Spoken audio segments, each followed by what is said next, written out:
and call the meeting to order. Call the meeting to order at 11:34, Friday, December 5th, and we'll move forward with the proposed agenda that you mentioned, Carrie, of updates both at the state level and national level. And good to see everyone. Happy Friday. Happy Friday. So yeah, this is basically a follow-up discussion where we have three discussions planned all together to talk about what we're going to do with the state service plan, how we're going to amend and update that. Just as a recap, our state service plan is our state vision, three-year vision for volunteerism, civic engagement, national service. But we know it's a little a bit of a roller coaster out there and a little unpredictable out there. And it's a little challenging, or quite challenging actually, to think about what the next 3 years could hold. Sometimes just knowing what next week or next month is going to hold is enough. And so we're really thinking more about looking at what we have and looking at our capacity and looking at the landscape that we're seeing both state and federal levels, and thinking about, do we want to just kind of stick with what we have, amend it a little, put some things to rest, add some new things, just be realistic within, both our capacity and what's going on. And so we met previously. Mostly uh, w- I shared the updates on the progress for the state service plan, and kind of, this is what we achieved, this is what we didn't, these are some of the challenges we've been facing. And talked a little bit more about some of the things that were honestly kind of just developing at the time or coming out at the time, which had to do with, like, a lot of the state budget shortfalls and the restrictions we were starting to hear, and provided some updates on like what the legislative outlook was looking like. And then Kyra gave us some really great information about what was happening federally, what other commissions we're looking at, what the expectations are as far as the federal budget and so forth. Good news, since then the projections for the state funding came out and they're a lot better than we thought they were, but there's still obviously, some challenges there, and we're still being asked to consider those. So we did that recap, and then we had some discussion around, like, what this might mean insofar as really, updating this plan. We talked a little bit about, this is going to be a rolling series. We're not going to also get too big on it because, in fairness, we're not doing a big community engagement piece to this. And creating some goals where we should have done that isn't really where we want to land. That's not really our ethos. So we want to make sure that we're not going outside that scope as well, since we are limited to do some of that. And I'll ground this back into that they're one of the reasons why this has kind of developed quickly, a little quicker than we thought, and also is shaping up to be a lot different in how we normally approach this, is that we've kind of just had to pivot a lot and be responsive to a lot of changes. We thought we were going to be able to do an in-person thing, and and have multiple days and do focus groups and surveys and da da da da. And then we found out, you can't do in-person meetings, and cut back on services and supplies. And wow, we normally wouldn't worry about compliance if we're a little late on getting this approved, but now we kind of are worried about compliance and getting this approved, because we don't know what the federal, I guess, approach would be. Normally, they're not really paying a ton of attention to the state service plans. There's no real, like, way that they have to be. They're not prescriptive. Some commissions do them very short, some do them very long, some in the middle. Um, we don't want to have any low-hanging fruit where we are waiting, we don't have an approved or in process for approval state service plan, because we don't know if that's going to become a punitive thing by the current administration. And if something's like not currently approved. So there's just a lot of different reasons why we've kind of approached things the way that we are, and just appreciate everybody's flexibility with that, and pivoting along with us, I guess, is how I would describe it. So that's the background. And so what we're gonna do today is I'm gonna do what I mentioned last time, which was just a very brief recap, but talk a little bit more about some of the kind of external and internal agency internal possibilities that might speak to where we might want to put some of our focus or think about, where in it, as opposed to any like new legislative concepts or anything where we might want to think about, focusing inward and supporting some of these things that might have legs or like, being sponsored more by the agency or related to the governor's priorities. So we'll do that. And then Kyra's going to do a little bit of a recap as well and then facilitate discussion with you all. But that doesn't end here today. I'm taking notes and really just like my job after this will be thinking about what I'm hearing from others to then, see what is shaping out of this to then come back with a little bit of a draft of where I see the direction might be going. And we'll follow up with that on the 19th, that meeting. And then I think the goal would be to, we're going to get scheduled next year's meetings. We've got a poll that will go out soon for that. Once I approve it, Kelly has put that together for us. But I think the goal would be probably to approve a final draft in January if possible, or a draft with recommendations or something. So that's where we're at. Any questions about that before I dig into my PowerPoint? Oh, and this is, we're I think we're here till 11, no, till 1. If we need to go that long, but Any questions for Carrie at the moment? And then just for the record, we don't have any public comment today, Kelly. mm-mm. Okay, thanks for checking. No public comment. Yes, you're welcome. Any comments or questions before Carrie takes it away? Seeing none, go ahead, Carrie. Sure. Let me get figured out my little slideshow. This is always fun. Someone quickly remind me because I'm having Friday brain. Do I start slideshow first or start sharing first? I would start your slideshow first and then share it. Can I still access the sharing thing? Are we sure? Okay, let me try it this way. Are you on one monitor or two? Yeah, I'm on my laptop. I'm on Oh. one monitor. That I'm one's gonna always try. tricky. I'm gonna try sharing first. Hold on. That could be wrong. Maybe Kelly's right. I'm not sure.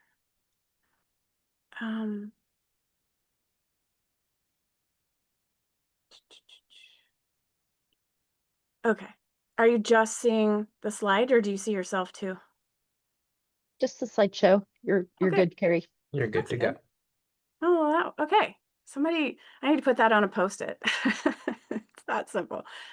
Okay. Except for the fact that I can see you all and you're blocking part of my screen. Okay. So just jumping in then to where we left off. Basically, we reviewed the state service plan progress and challenges. As I mentioned, reviewed state and federal policy and funding landscapes. We discussed those conditions that make long-range planning difficult, which I just covered and we'll talk about a little bit later too. Raise that question of, do we refine those existing goals or propose new ones, grounded in, achievability and capacity, and just talked about how important it is to have the staff and board participation in shaping these next phase goals. And I will say that I think more of our staff we'll talk about this a little bit more with them at our upcoming staff meeting, kind of recapping this, but then also we should have more participation from them too on the 19th. So just as a reminder, and I put the state service plan in the chat too, but the core focus areas in our current state service plan are to strengthen impacts of service. So that's based around accessibility to apply and run a program, accessibility to serve in a program, increasing benefits for members, increasing supports for members, and we made quite a few a lot of progress there with like emergency assistance funds, additional benefits, increased training, things like that, really reducing a lot of the kind of red tape for some of our grantees, where we just were doing things for so long. We started to go, do we have to do this, or have we just been doing it? And if we don't have to do it and it's not serving any purpose, but to be more red tape, then let's remove that. And so we made a lot of strides in that area. The second one is engaging Oregonians and making a difference. This is really our goal related to our work, our statutory, required and commission focused work on volunteerism, and this is the one that we've made the least a bit of progress on. We have repeatedly, attempted to get our positioning authority back for a person in that to serve in that position and do that work.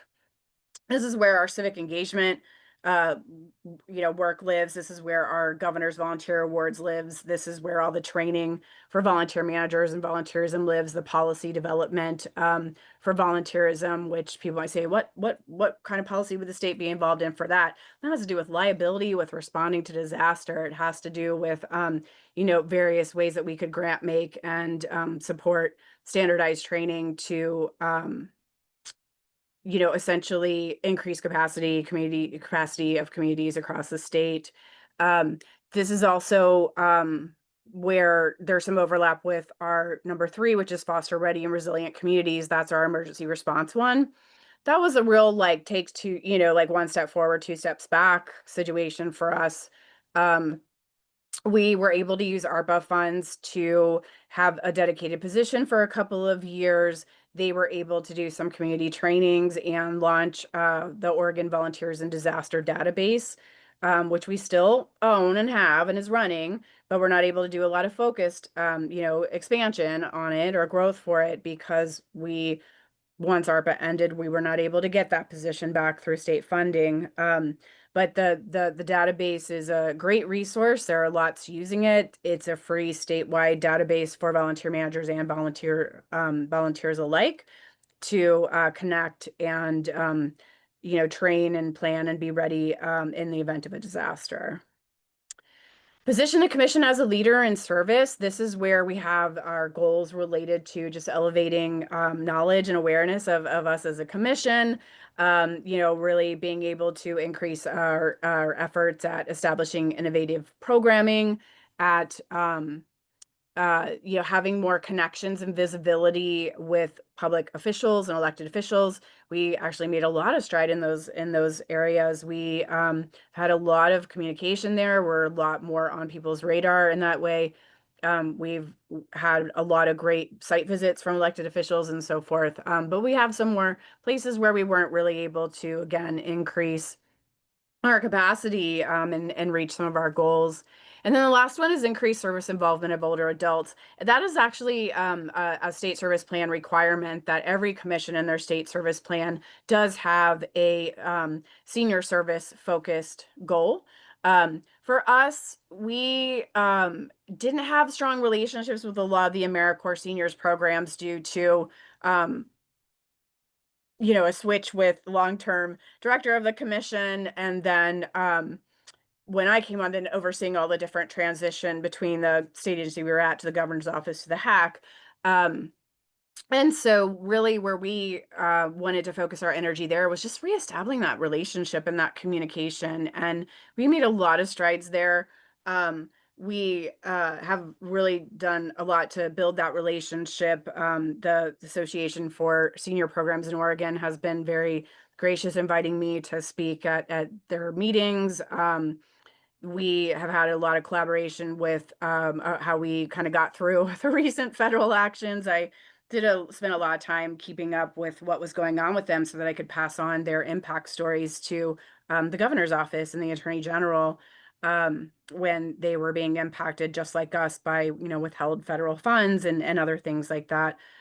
We also have had multiple representatives now from the senior programs on the commission. So that puts us in a place where we definitely are going to have, we've bridged that communication gap to be able to have their input and their influence now so that we can look at the next level of, what our goals, what we want to accomplish to support involvement by seniors in service.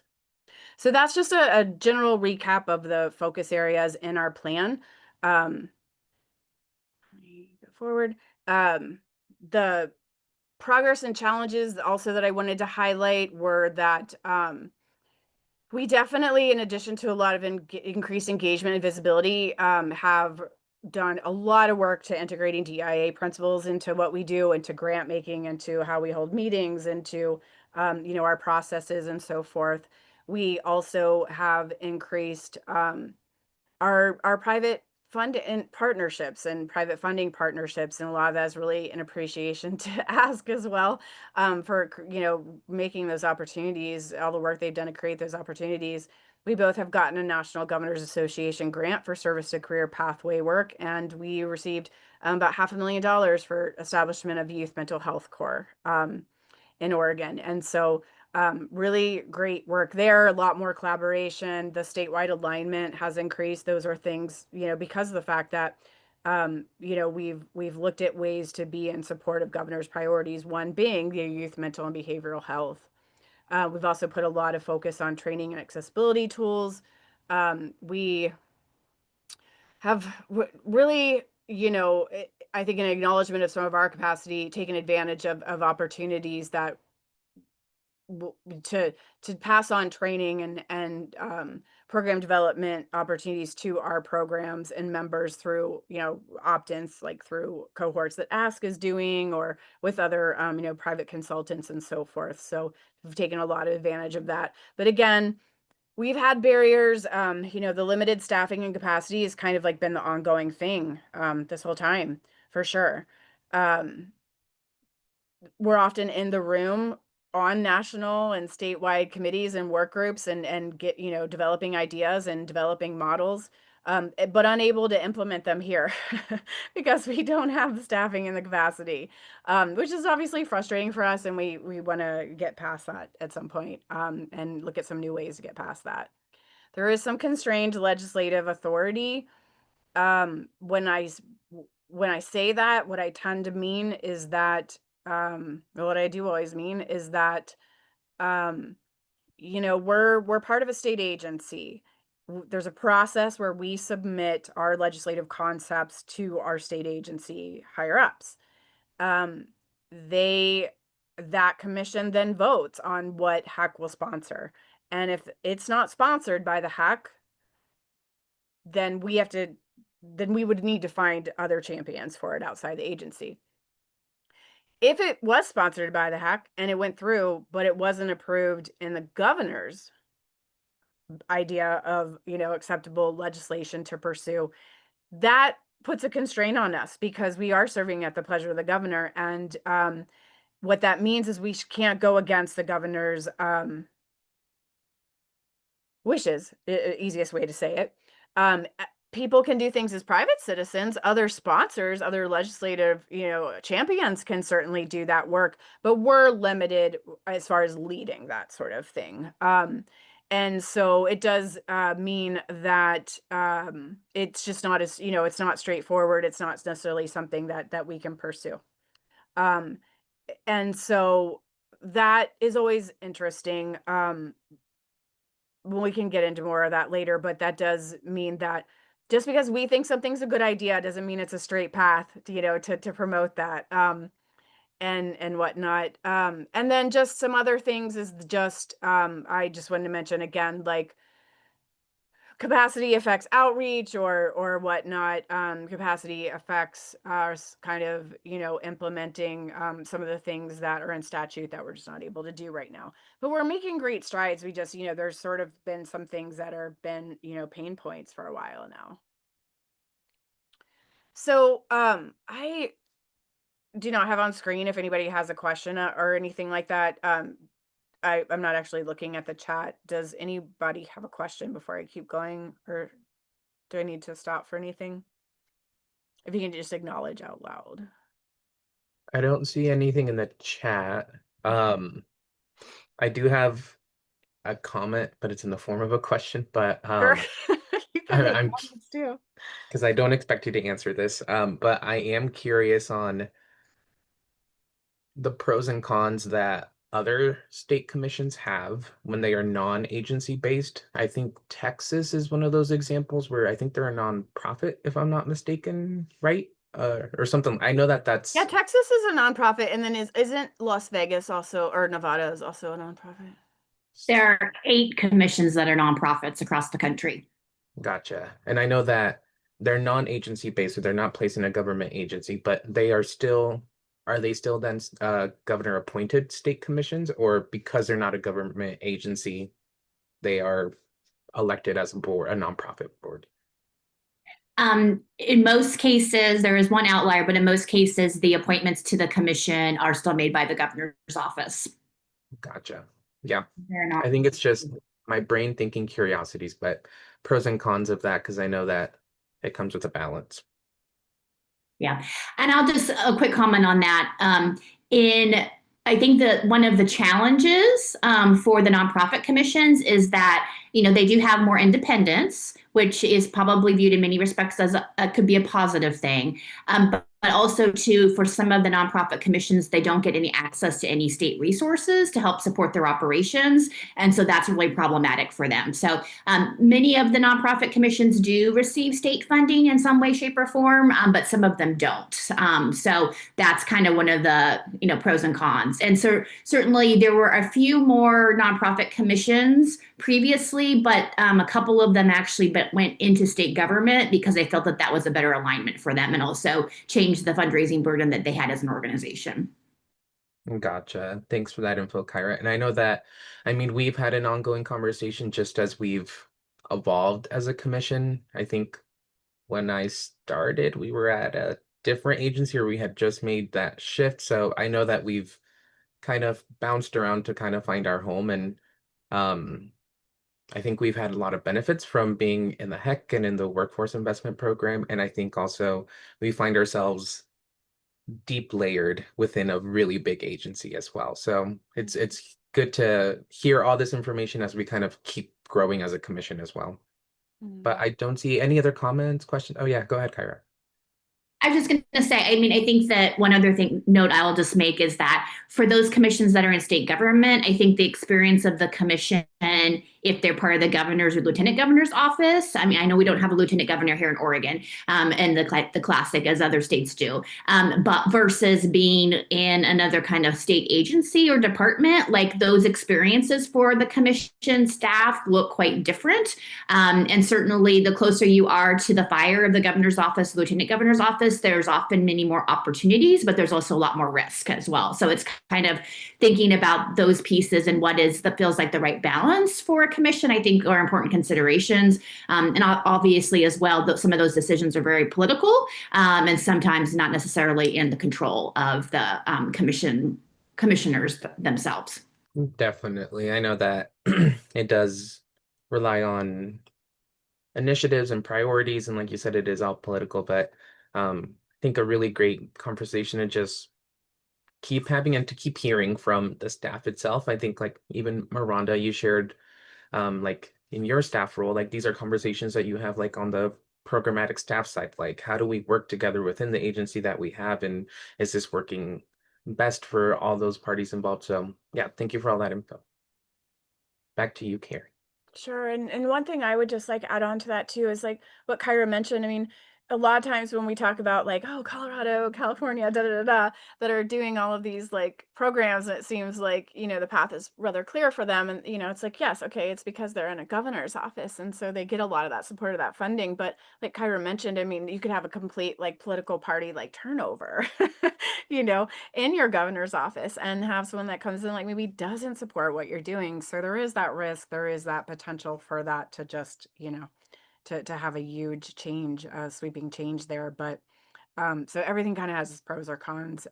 Speaking of governors, so what I had said, or what we had talked about at the last session was that it would be helpful to talk about kind of maybe some of the places where we're seeing like governor's priorities or heck agency priorities that relate to what we do or where we might have a place. And that if we were going to maybe hone in on specific focus areas or whatnot, or, you know, say, hey, we have some capacity with the commission and stuff to you know, put support into maybe something like this as opposed to like new legislative concept or something, like what would those be? So I'm not saying any of these should be what we should do, but I wanted to quickly present so you have the context for what some of these other things were that we were mentioning. And one of them that came up was the executive order. So there is an executive order in existence that requires various state agencies in Oregon to develop and implement a climate action plan, or like a clean energy carbon reduction plan. It basically says that they have to adopt and implement greenhouse gas reduction strategies, you know, create these pathways towards clean energy, um, streamline permitting, et cetera, strengthen accountability, et cetera. So all of this is, you know, this is all, this is a job. This is all involves workforce strategies really to implement this. And recently, I guess about 3 weeks ago or so, the governor put out notice, sort of reinforcing and reminding of this, that she wants the state agencies to really up their efforts on these things and move a little bit quicker and expand on what they're doing. Um, and that really is something that we've been paying attention to because we know that environmental stewardship and climate action and so forth is something that is very much an interest within the OregonServes Commission, within national service generally, that there are there's been a lot of work done to create resources and evidence-based effective program models for national service to partake in this work. If a member served in this work, they would get a lot of experience, credentials, they'd get that, you know, 8,000 something plus education award to go towards student loans or additional education. We know that this is a place that other partner programs within OE also have an interest. And I think it's worth paying attention to because this is a place where, you know, we have knowledge on how to implement programs for this, how to create these service career pathways within that type of work, within that sector. Um, as we know, there was a climate core, national climate core initiative that faded away, but the work didn't fade away. That was just you know, a title that had been given on some work that was sort of already happening, right? And there was some funding and there was a website for recruitment, but we still have all those tools. We're still doing that work just under our own, you know, state names and state programs. And so this could potentially be a place for us to really get more involved at a statewide level, and focus some programming in that area that meets under a governor's initiatives. Something that I've brought up a few times with others is that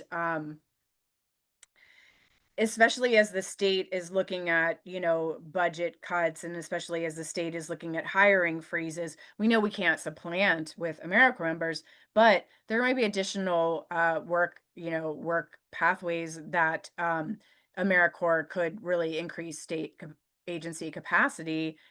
And I think as far as an entry for coming up with match and having, you know, systems in place to host members, government agencies are can be a great fit that way. So this is a place where, you know, we might want to think about if that's a focus area for us.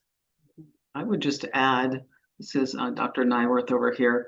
This looks like a really good one relating to education and also some of the federal changes that are going on there, focusing more on workforce pathways. Yeah. So it could align a couple of different ways with the governor and also potentially with some of those changes happening on the federal level. So I like this. Absolutely.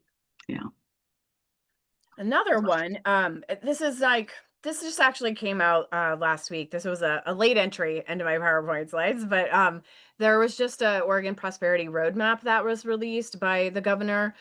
This essentially directs focus towards, as you'll see, like workforce readiness and talent supply, talent pipeline, reducing barriers to workforce participation, increasing capacity, business sector alignment, and scalable talent development pathways. All things that sound very familiar to us, right? These are things that we're talking about. This is what we're talking about with our NGA grant. This is what we talk about when we talk about the benefits of national service, and how it is, this mechanism to be able to not only develop all of these really great skills, but and opportunities, but as an educational and career attainment. And so again, another place for us to maybe dive in and think about and have those conversations around where Oregon serves and national service uh, may be able to meet that moment that is being called out in that prosperity plan. And then I wanted to highlight this as well. I think this is my last one, which is good for timing wise. So the HEC strategic plan I mentioned last time is getting kind of interesting because, there's been these times over the years where we thought, both as OregonServes and both as the Office of Workforce Investment, like, I don't know, we see ourselves very much in the strategic plan for the HEC is very education as it should be. But also where's workforce and like, a career experiential can't think of my words, but where does the national service piece and the workforce piece fit in? And so it's been interesting because I don't feel that we have really like leaned as hard. I feel like we've kind of been on the path, but I feel like HEC is getting closer to sort of some of the things we do. And one of the items I would say is evidence of that is in this new strategic plan for the HEC, which has a strategy 3 called Contribute to Solving Community Problems. And the goal there is to increase the proportion of post-secondary learners engaged in real world problem solving and collaboration across diverse perspectives. This is a huge alignment opportunity for us because we are the State Commission for Volunteerism, National Service, and Civic Engagement. This is in our statute to do these things, actually. We hold a license for a statewide civic engagement, volunteer management, and opportunity database to launch. We are the entity meant to implement the recognition plan for volunteerism and civic engagement and service in the state. We are the entity tasked with providing training for people to become more civically involved and be part of what makes our community work. These are all things that align with what we do, what state commissions do. And so when this comes down to it, it'd be great to see the work that's being developed right now around this strategy, promote that this would be within OregonServes, but to ultimately see that if any of the recommendations in support of this strategy are approved by the HEC Commission, that does come with both that landing in OregonServes where it should be, but also with some resources to implement it. And I will say that I am on the development and implementation team for this strategy, and it is not a home run that this will land with us. We need a position to do this work, and that's a really hard thing to ask for right now. And my concern is that it will end up being diffused between other parts of the agency. And I would like to personally, that's something I'm really like trying to hope not see happen, or provide information on why that could become challenging in the future, or just create, I think, more hurdles, and we want to move away from some of that. But I think this is a place where a lot of support from others could really ensure that this lands with us, but also that we get some resources, and that sort of, I guess, kind of segues, I think, too, into what Kyra's going to talk about, but also what I think we're going to ask you all to think about, which is where are some of our champions that we want to rely on for supporting us and some of this advocacy that we want to do. And I think some of that is going to be more outside of who we currently think of. It's talking more with university civic engagement offices, or you know, talking more with some of those entities that are involved in the climate action work and so forth, and maybe some opportunities where we're not leading some legislative concepts, but we're looking for those who are doing it themselves, where we also might have a place in that. So I think that was the end of my slides that I wanted to share, just to sort of give you information about these other kind of things going on. Again, I'm not saying we should do all this I wanted to kind of share what the context was, and some potential paths, but also set you up for just, this next stage of talking with Kyra. Thank you, Carrie. Comments, questions, thoughts, curiosities, kudos. Kudos for sure. Pain Kudos for points. sure. Well, it looks like a lot of different things. I don't know how realistic doing all of it is, right? So I think figuring out what is the highest priority of maybe those three would probably be smart. But I liked all of them. So if we could, I would love to do them all. But hearing what you were saying, Carrie, about resources, I live in that world too. So we can't do everything. So figuring out how to prioritize would be a good thing. For sure. Agreed. The comment I had was, I agree, and to echo Dr. Latrice's comments, don't think we can do it all. I don't think that also means that we shouldn't go like let it off of our radar. What I think like a good approach would be when we redefine or like the vocabulary that we use in the state service plan, I think that we should use action verbs that relate to our level of engagement and commitment. So if it is our number one priority, like we say this, for example, like the climate, for example, like that's our number one priority. We would use verbs such as like lead or like champion versus if it's like, hey, it's on our radar. We know that it correlates with our work, but we just don't have capacity and it's not one of our priorities. We could say things like support, things like that, but to say like, hey, we acknowledge it and hey, like we exist and this cross sectors with our like work as well. We just know that we are being honest in our capacity and saying that like this is what we can offer. But I think that should be something that we should think about is like the way that we include it kind of um commits us to like, okay, what is it that we're committing to? Are we leading? Are we just supporting? Are we just informing? If we don't have the capacity to lead or support, can we just inform folks that are leading this with some of the information that we're receiving? But I like that idea of prioritizing it and then vocabulary wise using those action verbs to say like, how is it that we're going to be showing up?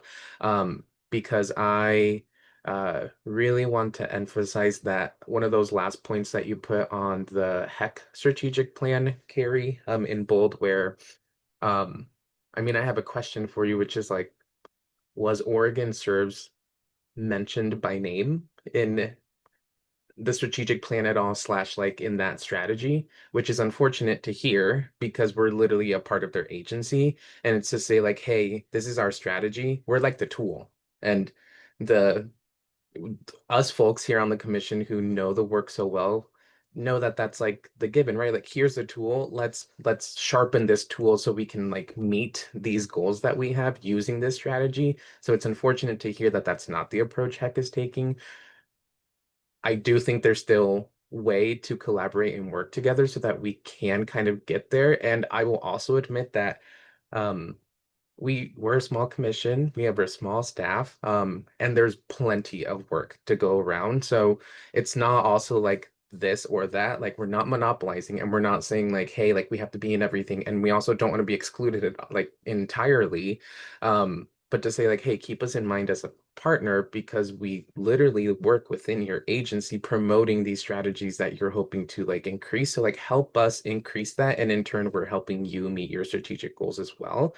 And I think that's where it can come in to say that we can say like we can help you lead in these spaces and we can help support in these other spaces, but like let's at least collaborate. And if I'm curious to see if you are able to have conversations with, I know you have to kind of go through your um pipeline of like either someone at Workforce Investments or like someone at HEC, but like to have these conversations to say like, hey, we would like to collaborate a little bit closer. Don't forget about us and also don't let us like fizzle out because you're not using us to your full full potential, right? But those are like the immediate comments or thoughts that came into my mind were, how can we collaborate a little bit more, especially in this moment where we are resource restricted? What do we already have in-house that we can use better use of? I think it's a like to me it's very apparent, like use Yeah. us, and like how do we help each other a little bit more? But it is unfortunate to hear that even our own agency can't even name OregonServes as like one of their tools to further their goals. Yeah, I hear you on that, and I appreciate you voicing that and naming that dynamic out loud.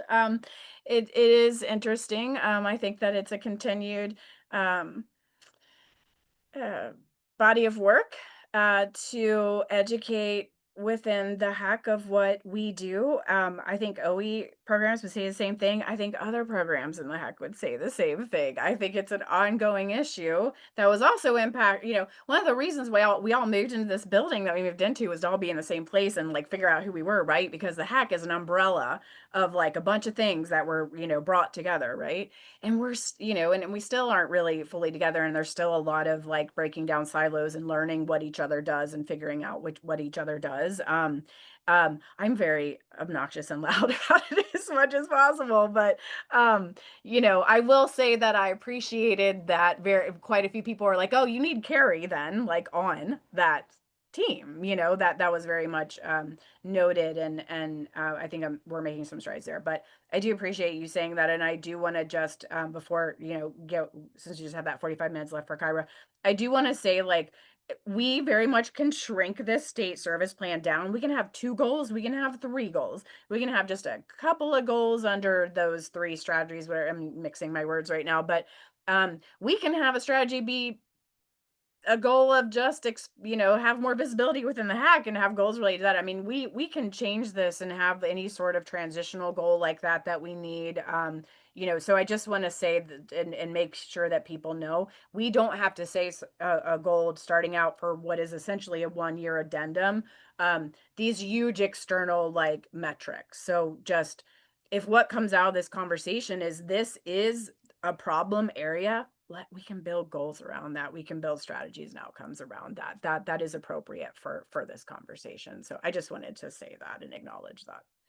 Yeah, thank you for that. And the last thing I'll say is, um, as we're kind of developing that language for like let's narrow it down to something that we think like we should put all of our weight behind also. And if it is this connection building and cross-sector or like interagency but cross department like collaboration, um maybe yes, we look up, right? Like we're all part of workforce investments and heck, and then part of the state of Oregon, like the whole thing. But I think you just echoed something that I've been doing a lot of organizing work, so that's why my brain is there. But in coalition building and like grassroots organizing, sometimes you also look around and say, like, who else? And you just said it yourself, right? Who else is having like these challenges? And how do we like help each other before we like, instead of being helped by someone, like how do we help each other? And you said it yourself, like, what if there's other teams that are having some similar challenges? Like, is it Oregon Youth Corps, the other ones that are still within like Oregon Workforce Investments that are core programs that are not OregonServes, right? But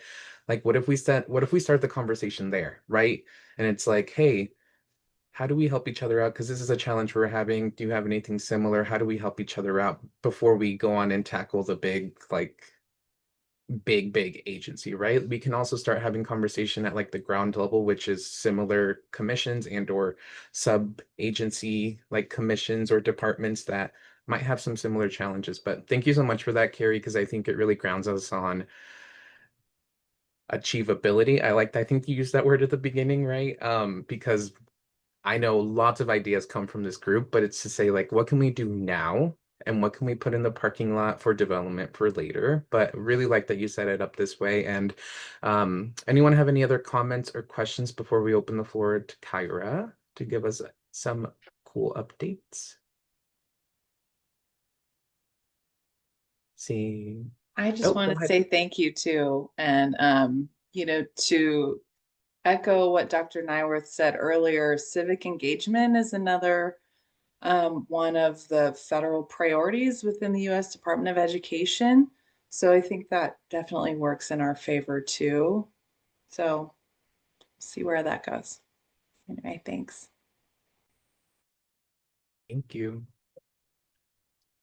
Kyra, floor is yours. Wonderful. Thank you, Danielle. And greetings, everyone. Nice to be with you again today. I'm going to go ahead and actually, can you give me sharing opportunities?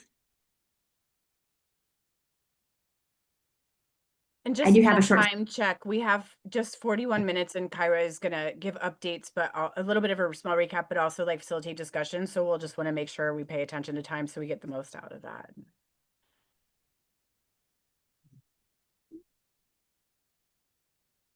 Do you have sharing? And you should be able to share. Yeah. Okay. It's just loading.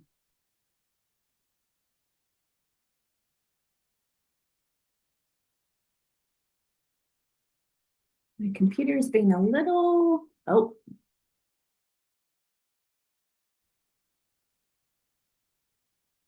I think something is going on because the hack has actually had network problems for the last 2 days. I've had a terrible time with my internet as well up here in Portland, but now it's showing for me.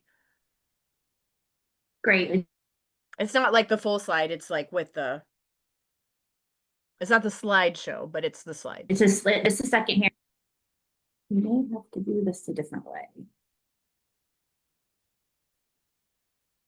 There you go. We've got it. All right. So sorry about that. So I'm just going to go ahead and go through some of the pieces that I shared during our previous engagement with a few updates along the way. But we'll go through this quickly because I want to make sure that we have time for discussion. So just as a reminder, certainly when it comes to the federal landscape, the last 10 months have been very challenging for the Federal AmeriCorps agency, for commissions across the country, as well as programs and members as well. So there's been a number of things that have happened. We've talked about previously executive order compliance with the number of executive orders that came out in the first quarter of the year, many of those around DEI initiatives, and then the need for both commissions and programs to update their grant agreements in order to move forward in compliance with those executive orders. In April, the Department of Government Efficiency, or DOGE, arrived at the AmeriCorps agency, really focused at looking at the employee footprint of the agency, as well as the agency's history around failing their audits for the last several years.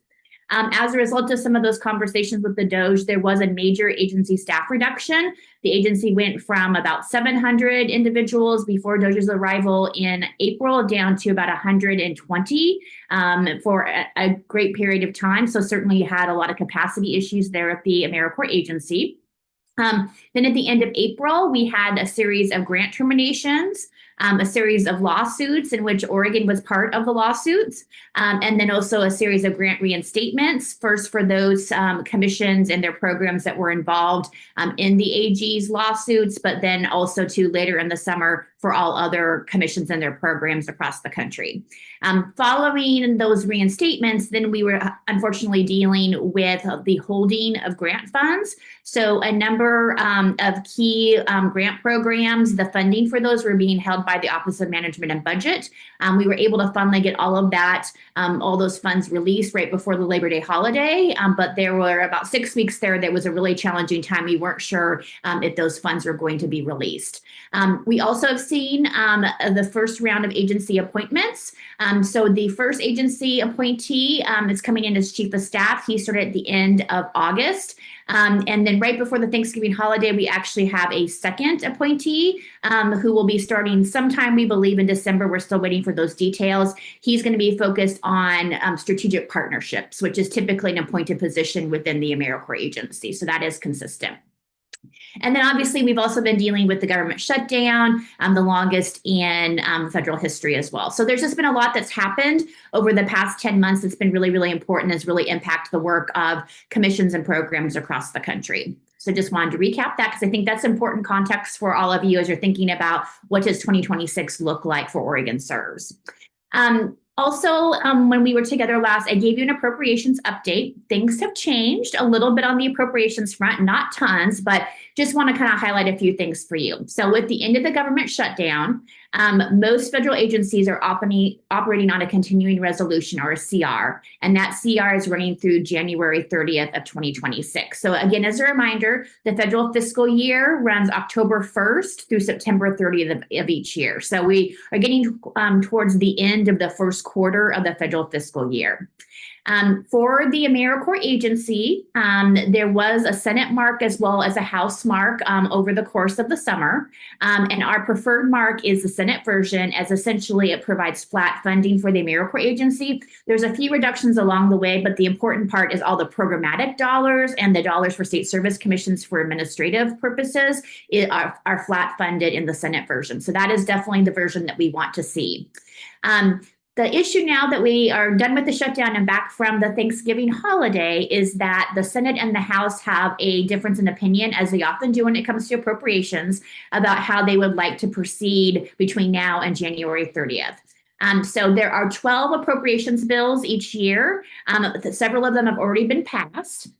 But for those of us where our appropriations bills haven't been passed, the Senate would like to combine a couple of them together in a series of minibuses, what are called minibuses. So there's all this interesting appropriations language out there. So you might have heard of an omnibus, and then there's minibuses.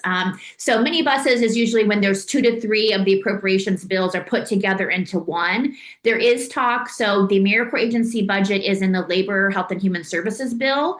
So there's been talk about doing a minibus between Labor, HHS, and Defense as a way to basically say there's something for everyone here. So if you are someone who cares about Health and Human Service programming, you're going to vote yes for this. And if you're really concerned about defense, you're going to vote. So basically bringing together kind of maybe things that might be a little bit opposite as a way to try to find a common ground. So that's how the Senate would like to move forward. The House right now is stating that they would like to move forward individually with each of the remaining bills. And I would say that with that, if that's the way that this moves forward, there's no way that we're going to hit January 30th. So at that point in time, either they need to extend the continuing resolution yet again to keep the government open, or they will need to just decide they're going to do a full year continuing resolution. For us, a full year continuing resolution isn't the worst, because basically that means flat funding from the previous year. So again, that's good for us. The problem is that in particularly the Senate version of the bill, there was a lot of legislative text and report language that was very favorable for the field that we've been working really, really hard on. If we have a full year CR, we don't get any of that language. We only get that language if the Senate version moves forward. So that's the drawback there. Kind of essentially in the dollar terms, they're basically the same, but it's that we don't get that report language is really, really important. So just that's something we'll be keeping an eye on, and we certainly will continue to provide updates to the field about that as that moves forward. So that's appropriations. And then also, as part of our time together back in October, I talked about some of the national trends that we're seeing with other state service commissions, just so that you're kind of aware where your colleagues are focused. So not going to go into all the detail behind these, but just to kind of remind you of these trends. Definitely seeing developing new and expanding existing programs, particularly in areas around public health, behavioral health, and for the commissions that are still interested in this work, also too in the environmental space as well. So some states are backing away from kind of climate and environmental programming, but many states are actually moving forward with that as well. So that's definitely an idea about where are the new areas that we are trying to meet emerging needs in our particular states. What does that look like?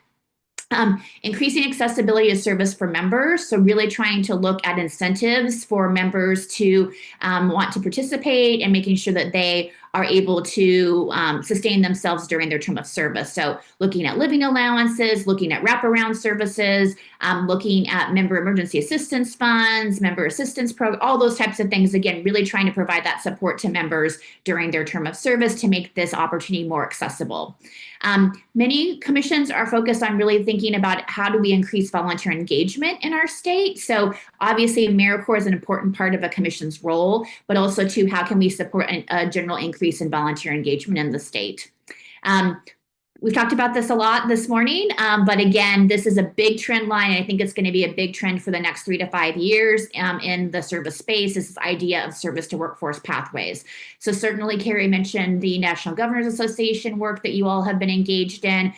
We're doing a lot of work at the national level to really work with the Department of Labor and other key national organizations in this space to really look at how do we really align these pieces? How do we identify quality credentials and certification programs as part of this? How do we align service opportunities with registered apprenticeships, things of that nature? So again, this is going to be, I think, a big area of focus. And also, too, I think we should recognize that part of this is like, I think it's just good for service to have these kind of outcome opportunities for members, but also too, this opens up new funding pots as well that really, if braided together effectively, could really help expand the amount of money that's available for service positions within a given state. Also, many commissions are looking at developing their own state public policy agenda. Of course, as we know, every state is different with their political landscape and what their relationship with their legislature looks like. But the idea of trying to pursue state legislation that can incentivize service or remove barriers for service in that particular state. And then the last one, and this is always a trend, and also when people look at their state service plans, it's always part of the plan, is really just increasing awareness of this work. People talk about AmeriCorps being the best kept secret, and a lot of folks are tired of it being the best kept secret, right? We really want people to know the opportunities that exist, the impact of this work, and so really important to be thinking about what's the strategy to increase awareness, and that's with the general public, that's with nonprofit organizations, that's with elected officials. Again, it's not just one particular category, but really this idea of generally having more people, when you say that you work with AmeriCorps, that they actually know what AmeriCorps is. I think that's a big thing as well. So those are kind of just, again, a really quick overview of national trends and kind of what the appropriations situation looks at this point in time. I'm happy to answer any questions that folks may have about any of this. I know I went quickly there.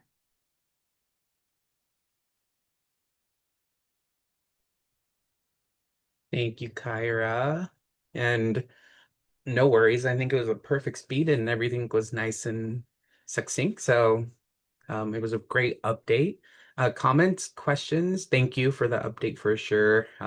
It definitely maintains us updated and on pulse and also just aware of how we're doing things at the bigger level as well.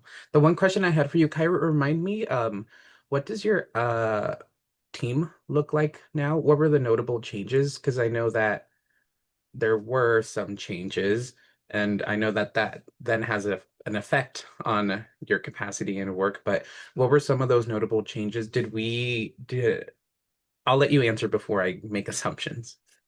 What were some of those changes that might be affecting some of the work on your team?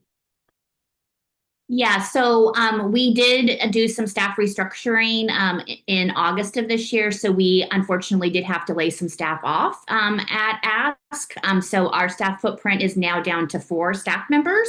It is our plan to rebuild the staff in 2026 and beyond. But we found ourselves in kind of the perfect storm on a number of things, and that really impacted our cash flow, which therefore made it impossible for us to carry the larger staff team that we had at that point in time. So as I mentioned, we intend to grow back, but we needed to make some short-term decisions that were quite painful, I'll be honest, but that we needed to do that in order to make sure that the organization can keep moving forward. So there's 4 of us now. So the other 3 staff members besides myself are really focused on support to the network, because that, again, as the membership association for the state service commissions, making sure that we are providing that training and technical assistance and capacity building is really, really important, particularly as we continue to navigate a challenging environment. So that's where we have focused the staff, and then I'm kind of doing everything else that's out there. So that's just kind of how we are at this point in time. So hopefully that answers. Yeah, because I remember this update we would have received from, his name is escaping me, when we went to States for Service Day, and there was someone on the Ask team who was like tracking like the different bills in the Senate and the House and like at the federal level, and seeing like which way we might be going and talking to representatives or Congress people. But sounds like you're the lead on that one. Is that for the time being? Well, yes and no. So Casey was a staff member and he is no longer part of the team. Tyler is our federal guy and he's actually a consultant. Gotcha. So we still engage with Tyler. So. Gotcha. And then I know that one of the spaces that I'm hoping to step into, the policy committee that is part of the ask, definitely helps prop some of that work up as well. So glad to see that you have the support at least to continue. And it's really great to hear that one step back, but hopefully many more steps forward in the new coming year with your team and all of your initiatives that you've got going on. But overall, thank you so much for the update. Any other comments or questions from folks? I know that Miranda mentioned in the comments that it's really helpful to learn more about these national trends. I agree. It's really helpful to hear because I mean, outside of our own daily life, like when we come to these meetings, this is where I get my scope of like, this is what's happening at the state. And then even one step further, like, this is what's happening on the federal level. Without these updates, we would be kind of moving forward blindly. So, really appreciate you providing these updates for us. Absolutely. And we find that for the commissioners such as yourself across the country, like having that connection to what's happening nationally is just really helpful as you make decisions about how you want to move forward as well. So always happy to provide that.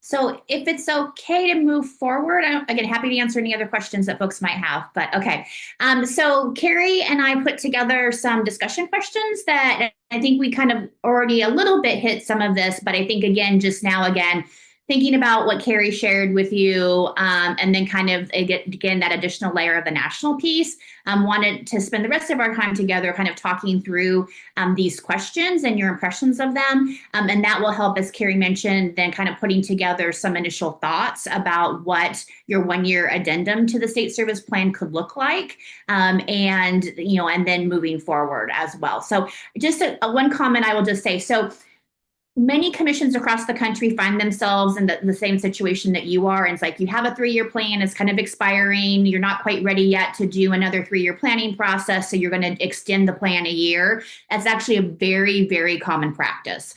So I just want to assure you that that is not problematic in any way, shape, or form. And also, too, once upon a time, the AmeriCorps agency was very, very in the weeds on state service plans, less so now. I think Carrie brings up a good point that we don't know what they're going to start looking for more directly. So I do think having the addendum in place is a smart move on your part. But also, too, just knowing that let's think about, I want to encourage you all to think about the next year. And then, sometime in 2026, you're likely to kick off your planning process for 27 through 29. But you've got some runway on that. So not, thinking about what's going to make sense to move the work of OregonServes forward over the next 12 months. I think that's important. And think about also, too, just positioning. I'd encourage you to think about that. What can you be doing to position yourself for long-term gains as well, even kind of with the short-term plan? So with that, I'm going to go ahead and put these questions up on the screen. And if it would be helpful, we could copy these and put them in the chat, and then we could take the slides down so that we could see one another if people would prefer to do that rather than having the slides up. I think I can pull that off. We'll see how capable I'm at. Oh, I need to undo here. All right, let me do this. If you,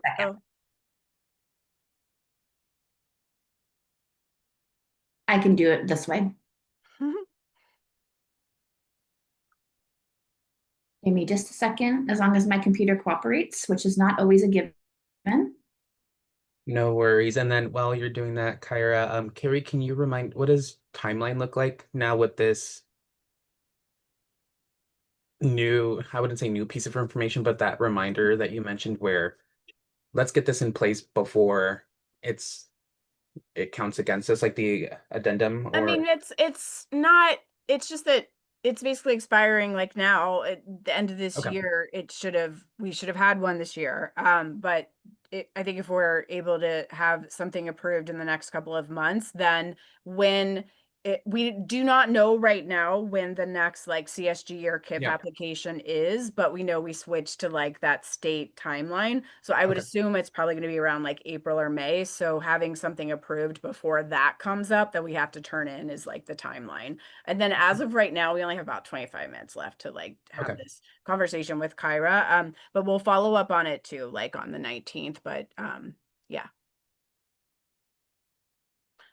Yes, you'll see those three in the chat. So hopefully there's two versions of it. I don't know, one's super small. I can't read it either, but there's another one that says, what goals from the current plan are still relevant and achievable? Which should be reduced or removed because conditions have changed? And where do we need a new or reframed goal to align with present opportunities?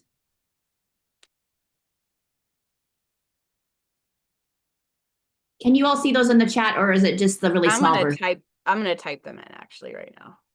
Okay. So that'll help. Well, in terms of my perspective here, and I'm going to have to get off in about 10 minutes because I have another meeting at 1 that I have to go to. But the goals from the current plan that are still relevant and achievable, I would defer to Carrie, you, in terms of what actually is still able to be accomplished with the resources that you currently have. So I'd look at it more from that lens of what can you actually do and what's required by law for this commission to do. So we can't like get rid of those. So we'll need to make sure that the things that are aligned right in the statute remain, and that what are the things that are more marginal or things that are kind of value add. So, I think it would be helpful to just maybe delineate the difference there. I think that would be a good way to maybe look at that. And then that could help you with the second question, which is what should be reduced or removed because conditions have changed.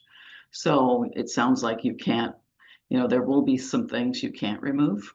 And so we'll need to make sure that we keep those, and we'll have to do them no matter what, right? And so it'll be more of that sort of gray area of those items that, were sort of things that in more prosperous times we were able to do that we might not be able to do as much of now. So I think just from a resource standpoint, that's how I look at it. And then the last one, where do we need a new or reframed goal to align with present opportunities? I think the previous discussion was really good. Looking at that governor's roadmap would make sense, right? What fits with the governor's roadmap? That's where I would potentially look at, because that is something, obviously, she's asking all of us to try to see what we can work on together. So if we've got some things that were in your list, Carrie, that you think fit the best with the governor's plan, then that would be where my vote would be of those 3 items, right? So which ones fit best with the governor's plan? I would say then that makes sense to me. And I mean, I'm sad to hear that there have been some challenges with getting the attention of this commission sometimes, but that's pretty common when you have lots of agencies that are doing similar things, right? So I mean, it's sort of a battle within those agencies and commissions to who rises to the top. So I think that it makes sense for us to pick the things that, if there's anything new that we, it's really our sweet spot. We know we can do this with the resources that we have. And as you said, Daniel, find ways to use language to say we still support these other things, but we know we can't probably be a leader in these areas because we can't do everything. Yeah. I appreciate that. Yeah, those are really, really good points and good direction for me. And so far as kind of coming back with something and align, like prioritizing what's statute and required, and whatnot, and then what does align, as you said. Absolutely. This is also very small, what I just put in there, but that is the screenshot again of the state service plan goals. I mean, I know everybody have it open. I put it up at the top of the chat, but it's also right there.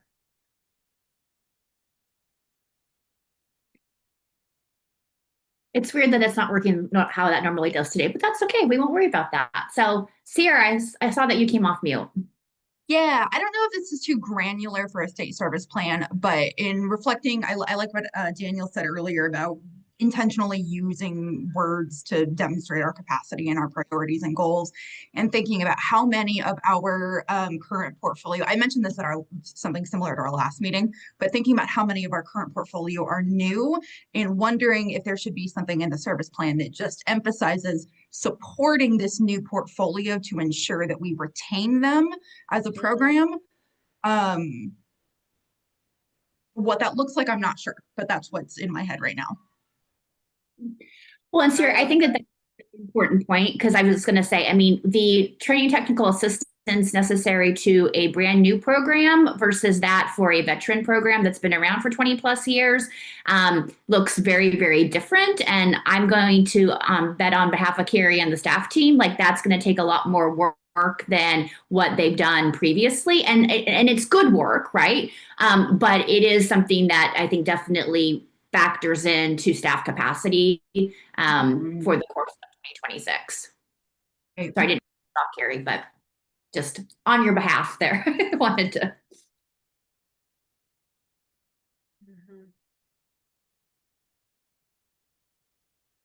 And achievable. There you go.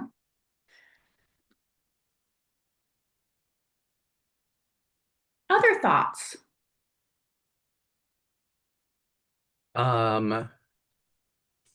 I think a comment on some of like the hard decisions, right? Like, where do we need to reframe a goal, or what should be reduced or removed? I'm gonna go ahead and say the reframed goal because I do think it's important, but being realistic or achievable is a better word. Would be the focus on. I think when we wrote the last focus that we have, which is increase service involvement of older adults, we just wanted like we had a different idea of what that meant.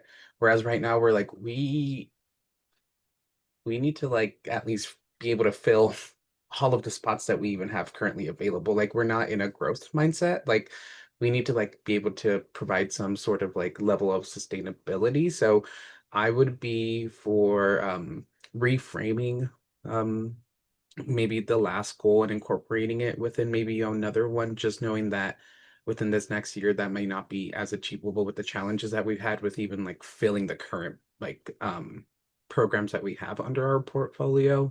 But I think it could be embedded within another one to say like this is one of the focus, like a sub focus maybe, but it's not a direct focus that we can name at the moment. And then I also think the engaging Oregonians and making a difference is one that might take a little bit more investment for us to be able to do it as well as we can.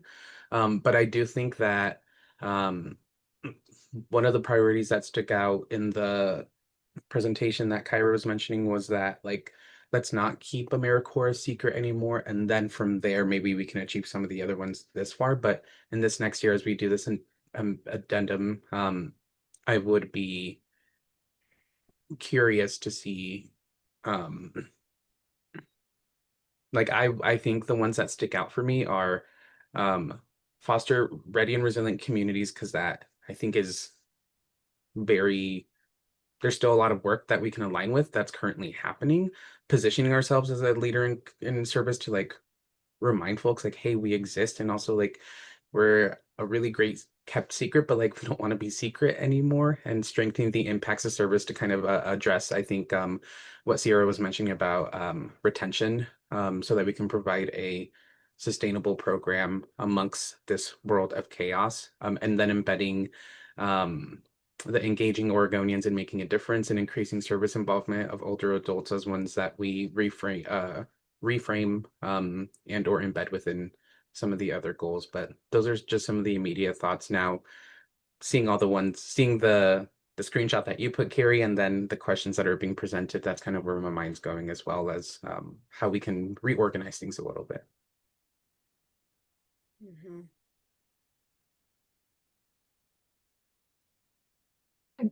Just a question looking at foster ready and resilient communities, a lot of the objectives have to do with disaster preparedness. And I didn't hear a lot about that emphasis in the things that we were talking about earlier. And so I don't know if that has changed or needs to be adjusted based on current funding or capacity. Yeah, that's a really good question. So right now, I mean, we're just doing basic maintenance, to, you know, for the Orvid system. There's not a lot of internal support to have a position specifically for that anymore, which I don't completely disagree with. I think that for implementing that in an enterprise level, it does make sense for those types of things to exist within the Department of Emergency Management, and for us to further, you know, stay in our role of resource development training that could happen through the volunteer position as sort of like a subcategory of our volunteer and civic engagement services work, and also really think more about how we're preparing AmeriCorps to deploy during a disaster, right? Or senior corps programs or those types of things. And we're actually, you know, working on developing a training series that Ask is going to provide for members for that stuff. There's a bill that I worked with last session with ODM on for them to take it. And there's a bill we're working on this session. Same for them to take it, that Rep Fam is still interested in doing. And so likely what is to happen is that that would move over to them and we would still be in more of like the supplemental support role for emergency response, but not like maintaining, you know, a database that honestly we want ODM to have internally, like COADs and you know, and the VOADs and their own emergency, you know, ESF volunteer managers to use, and we don't have the authority to tell them to do that, their own agency. So it kind of makes sense. But so there is some work being done on that. So I would say that that's a very obvious like reframe, you know, very small change to like, you know, training for, you know, national service response and stuff. With that context, I actually have some emails I have to get back to them later today for that bill, but it's like, yeah, it's an ongoing thing. And so that's probably why I didn't put a lot of Yeah. info in there for it. Thank you for updating that, because that was the one that I was, you know, as I'm looking at this and the objectives, I just see a lot of it is pretty high level, right? So I just don't know how much adjustment based on what we've said needs to actually happen. But the other thing I'll just say is in here in the objectives, I don't see information specifically about like the environment, you know, like climate resilience or anything like that. So I feel like that needs to be woven in if indeed we want that to be a focus. I will say That's a good idea because it's in our ORS, but it's Mhm. not in there. So that's interesting. Yeah, good point. Sorry, and so the thing about, you know, I think the climate change, that we have lots of service organizations that are working on environmental things, and it's also a target for the federal government right now, to reduce services for. So, you know, it's in the governor's goals, but it's also a flag for the federal government, which is so bizarre and weird, that we're having to think in those terms. So I always, I don't know what to do in those situations where you've got leadership at the state level, but then you also are talking about federal funding coming in. And does that become a red flag if you put stuff in your service plan about things that maybe the administration doesn't like? Yeah, and I will speak to the fact that, I mean, we are definitely, while, you know, specific ethos are obviously still what we live by here in the state, and, you know, our DEIA, you know, efforts are continuing are strong. Realistically, we do have to look at how we are utilizing certain phrasing within federally submitted documents. So we will see a change in Yeah, that writing. It's not yeah. changing the implementation or this or, you know, or that. I mean, the our ethos is legal. It is federally and state legal. There is not discrimination happening, but language that is, you know, there's going to need to be some language changes in how we're describing some stuff, and maybe we're just not going to be as wordy. Yeah, I mean, I totally identify that. On the city level, we're having the Yeah. same discussions all over the place, and actually have a lot of legal review of just even some basic even procurement procedures. So, um, anyway, so Yeah, those are great be points. Thank mindful of all you. of those things.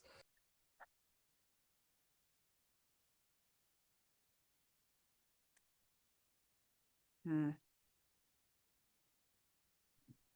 And Carrie, if I can just jump in on kind of the environmental piece in particular, I mean, I definitely think changing like the language, I think that that's important on multiple fronts. I think that's one space, and so like not saying climate, right? We don't say climate anymore. We talk about, restoration, environmental, like some of the older terms. Agricultural sustainability. But I think the other thing for you all to be thinking about with that too is that, do I think those types of programs, even if they historically have been funded competitively, are going to get funded? I think that that's going to be very interesting to watch how that happens. That being said, as a reminder, you do have formula funding, right? So I think that that's one of the things that we're really encouraging commissions to think about. If you have programming historically that we think may be at risk at the national level, like to the degree that you can be supporting that stuff with your formula funding, which you have total decision making power over, that's a good way to continue those efforts as well. So like I said, I don't know what's going to happen nationally in the competition for environmental oriented programs, but I do think, again, you have the power of formula, and want to just to encourage you to continue to think about that too for the programming that you want to pursue in that area. Yeah, I appreciate you bringing that up. And I think also that, there's things there where it's not necessarily us asking the state, in a concept or this or that for money or, solidifying us in, climate action work at the state level at this point. It's partnership building with other state entities saying apply for our formula grants and run a program, and that's not calling that out anywhere. That's us continuing in the work that we do. But it is, aligning, or it could be under something around aligning programming even further, within like state agencies and under government, the governor priorities or something without having to use any of that language, right? Like, I think that is some of the ways we can do that and approach that. So, I, so we, have 5 minutes left. I wanted to ask, so we're going to meet with Kyra on the 19th, and that's normally our public policy committee meeting. But what we were going to do is also invite the NGA team, which is just a few more people within the agency, and everybody that is on commission to join that and talk a little bit more around like what would any of the, like, what are any policies that we would want to call out, or is there anything we want to rally around, legislatively out of kind of what I said is already happening? Because typically what happens is we'll say we have these goals and then let's develop like an LC around it. And that comes out of that committee. But we don't know if we're going to have any LCs. But if we are, we need to start talking about it, because we actually need to have some sort of draft of, I have to have some sort of heads up in by the end of the year. And so what I was thinking is I would, over this next week, kind of pull together some thoughts on maybe what, an addendum could look like based on what I'm hearing from people, and send it out, prior to that meeting. And I'll do that, but I'm wondering, because we've been a little hit and miss with who can attend from the full commission. What do you think I should send out like a survey to the rest of the commission, maybe with some of like these recaps, and then like, is there maybe a way for me to set up, and maybe Kyra, I should talk, I maybe find out if there's any surveys you did with the other commissions on these things with that might be useful here, but to kind of see like, to be able to get some input. I'm sorry, I'm like building it as I'm talking, but um or kind of see what's landing. I feel like, I want to make sure like there's some people we haven't really been able to like have on these calls yet that are getting, just to keep them aware, but also get some like feedback. I like that idea of like if folks can attend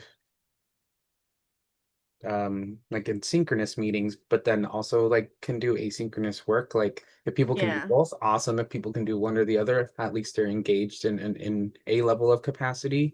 I just we won't be able to vote anything virtually, correct? Would that has to happen in a in-person meeting? Yeah, but I think you can individually answer a survey, Yeah, like what you personally maybe are leaning towards, I think, with language and stuff. So what I'm thinking is if we have an executive committee next Friday, maybe I could have something like a draft that yeah, that you'll see and then launch it and be able to, well, I don't know, that's a really short time. I'll get back to you on that, but it sounds like that there is thoughts of it'd be a good idea to maybe have something. Oh, okay. We might want to reschedule that then, actually. Now I think about it. But thanks for that reminder, Sierra. Sierra put as a reminder I can attend the executive meeting next week. Okay. Let me go back to the drawing board a little bit. Let's forget this happened. But no, but yeah, it sounds like a good idea to maybe get a draft that says like is this kind of where the support is landing on maybe shaping this in some way before we talk on the 19th maybe. Carrie, I think that's a really good idea, and I really encourage you to think more about that. I also think too, thinking about, I mean, we've recorded both today's session as well as last time's session. And so I think the other thing is like, if someone hasn't been able to be part of the conversation, trying to draft a survey where you're going to be able to get their feedback when they don't have all the context, I think You're might be a right. little bit. You're right. And so, if it's like, hey, watch these videos before you come to the 19th or something like that, because I just think that without, I mean, I don't want to say that, you and I have just done such an outstanding job providing context, but I do think it's important. We do. You're great. Like, That's something I would ask you to consider before you give a survey to somebody who's like, I don't even know what you've been talking about kind of thing too. So yeah, thanks for pointing that out. We do tape these and they get posted on our YouTube channel. But Kelly, could you have an action item to actually send these last 2 videos out to the whole commission in its own separate email and just encourage people to watch those and remind them about the 19th? Yeah, absolutely. And as a reminder too, they're all posted on our YouTube channel. So Yeah. I'll send out the links to those. Just Okay, well, great. as a set of inputs for our decision making, it would be, and I'm sure this is in base camp, but it would be really helpful to see sort of these layers of like, here's the HEC strategic plan, here's the governor's plan, here's, OregonServes prior plan, and here's what Ask is doing. So we can integrate all these layers.